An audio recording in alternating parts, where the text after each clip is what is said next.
So we got a few things to talk about here today on the Transformers Slag podcast, and we're going to jump right into it. Takara-Tomy revealed on all their different socials the next addition to their Transformers Synergenex line and the collaborations they've been doing. And we have here the Monster Hunter X Transformers collaboration, Silver Rathlios Prime, or as it's called in Japan, Leolias Prime. And so we got back in the second half of September, we had the big reveal of the Monster X Hunter Transformers Leolias Prime, also known as Rathlios Prime in America because they have different names in America as opposed to Japan. And it was this dragon-like Monster Hunter collaboration item. If you want the whole history on what Monster Hunter is, what this character is and everything, I did a segment again back in the second half of September. I'll post the thumbnail and you can check that one out and get the whole history on it. So this one here is the silver version.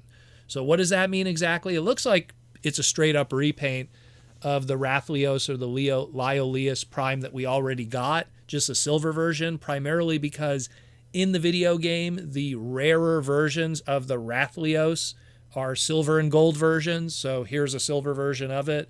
Doesn't mean we're going to get a gold repaint later on. We don't know. Monster Hunter is a really popular game. Maybe the first version sold so well that they could justify doing the rare variant later on. All we know about this is it's going to be shipping out around Valentine's Day. I think the day before Valentine's Day in Japan. So you could get that little Monster Hunter player in your life or loved one, Optimus crossover. We don't have a price yet, but the original one was $49.99, $50. So I imagine it's probably going to be around the same thing. This thing is a straight up repaint. Doesn't look like there's any extras or new tooling. So no doubt it will be the same price. So again, go check out the old segment if you want to know what the story is of Monster Hunter and Transformers and that crossover and who this character is. All you need to know is this is the rare variant version in the video game. I don't think it's going to be a rare version in Transformers. So, and speaking of video games, here's another one that we didn't expect as kind of a crossover, maybe.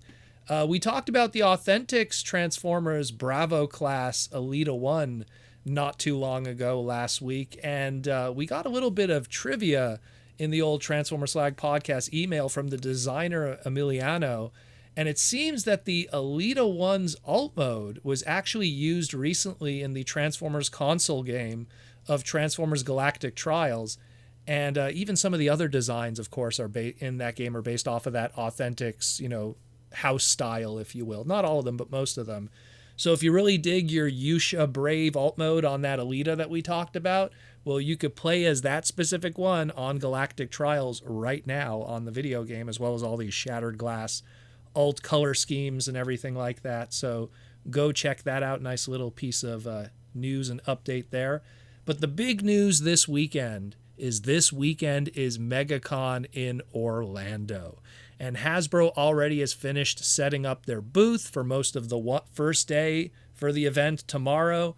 And starting on Friday, February 7th, 2025, tomorrow, you got the Devastator out there. You got a whole bunch of other nice goodies that are already out on display for the big reveals. But the big news is also on Friday will be their Transformers reveal panel that'll be at 11 a.m. Eastern Standard Time in the programming room of S320H. And what are they revealing? A whole bunch of stuff, but more importantly, the big one, the banner's already out. They're ready to show it off when the time comes tomorrow. The big reveal for our next Transformers HASLAB item. So stay tuned for that here on the Transformers Slag podcast, and we'll have all the news and updates tomorrow around that time and break it down and make sense of everything. Emily from Hasbro already teased that it's going to be some kind of G1 Japan thing, it seems like, from her Instagram post. Is it Lio Kaiser? Is it Road Caesar? Maybe Diatlas? Maybe Sonic Bomba? Maybe, I don't know, Grandis? We shall see tomorrow. But definitely stay tuned to the Transformers Slag podcast, and we'll keep you updated, educated, and informed on what's happening with that. And thank you again for listening to the Transformers Slag podcast, and I'll tune in with you tomorrow, and we'll have all the info. Talk to you then.